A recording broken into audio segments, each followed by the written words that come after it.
Why does testosterone decline in your 30s? What can you do about it? Should you take TRT or should you go the natural route? That's what we're going to talk about. So, if you're in your 30s or your 40s, you're eating clean, you're training hard, and you still feel like a shell of the person you used to be, this message is for you. I want you to hear this. It's not your diet. It is not your discipline. Testosterone naturally declines with age, but for most men, it's happening a lot faster and steeper than it should be, and almost nobody's telling you why. Eat clean, lift more weights, sleep more. I mean, that's the standard advice. And it's not wrong, but it's definitely incomplete. It's treating symptoms of a system failure and not the failure itself. Now, testosterone naturally declines gradually after the age of 30. Roughly 1% per year is the commonly cited baseline.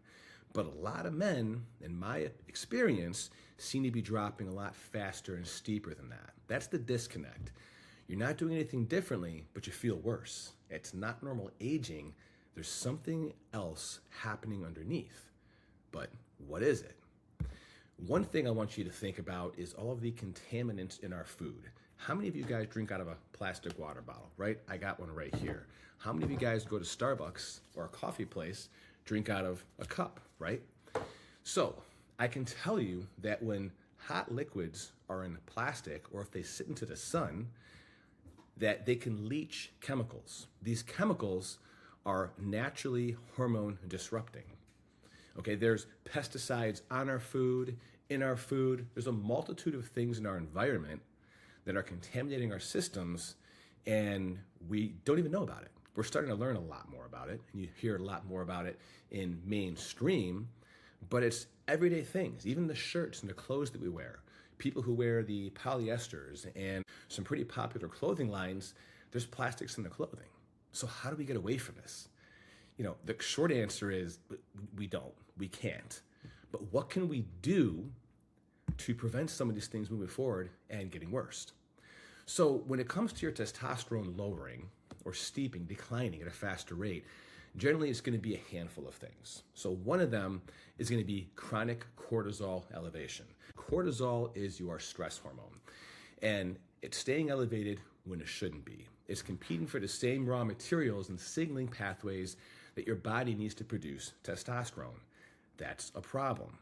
Now, the second thing we're going to talk about is the competition for raw materials. Cholesterol is actually a steroid hormone. So is vitamin D3. It's not normally talked about, but those are a couple of raw materials that I know people are definitely lacking in vitamin D3, but it seems like a lot of people have high cholesterol. Everyone's genetic makeup is different. Everybody responds differently to different things. But the idea is if you have less of the raw materials needed to make what your body needs to make, well, inputs equals outputs. So when I was competing, or if anyone's tried to lose weight, you typically will drop body fat or even just body weight very fast. This naturally crashes your hormone levels. Why? You're cutting out carbs, you're cutting out fats, you're cutting out things that actually build your hormones and make you more manly, testosterone. Carbs and fats are needed to make testosterone. When you crash diet, you're cutting those things out. So you're actually doing yourself a disservice. Now, the third one we're going to talk about is sleep disruption. Most of your natural testosterone production, or hormone production for that matter, happens during deep sleep. That's when the body rests and repairs itself. So if that is getting disrupted, and I mean genuinely disrupted, not just a few hours, but you have a poor quality of sleep, you're cutting off production at the source. You know, my wife's in the other room, she'll tell you, it is so difficult to have a optimized sleeping schedule when you work shift work. It's not just firefighters, you have police, doctors, military, nurses.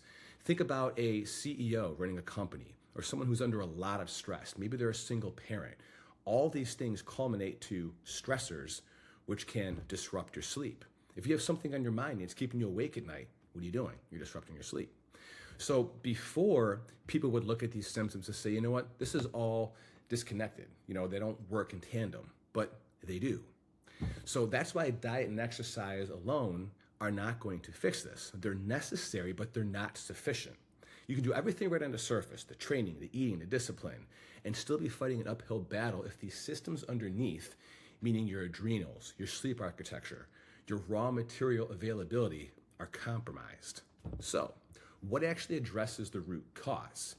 Well, you have to identify which of these systems is compromised for you specifically, not just guess.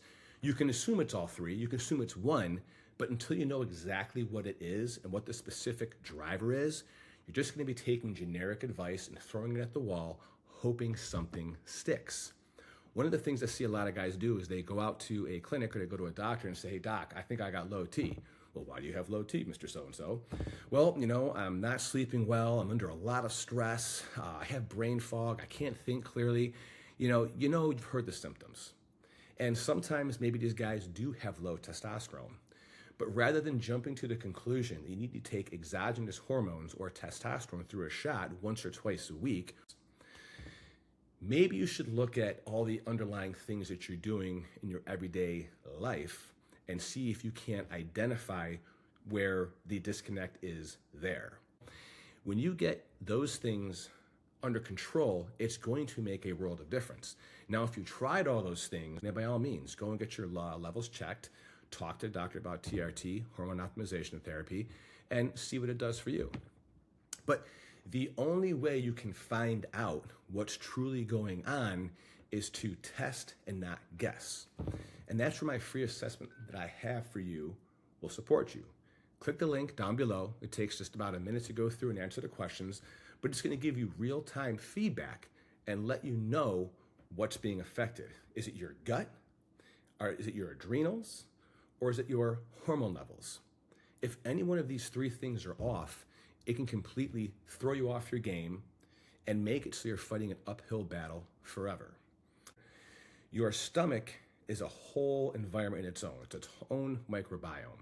A lot of people have leaky gut and they don't even realize it. So simple fixes as far as what you eat, certain supplements, and what you don't eat can bridge that gap and help you to feel a world better than we are right now. But you don't know what you don't know. Take that assessment. Let me know if you have any questions. Be on the lookout for the next video.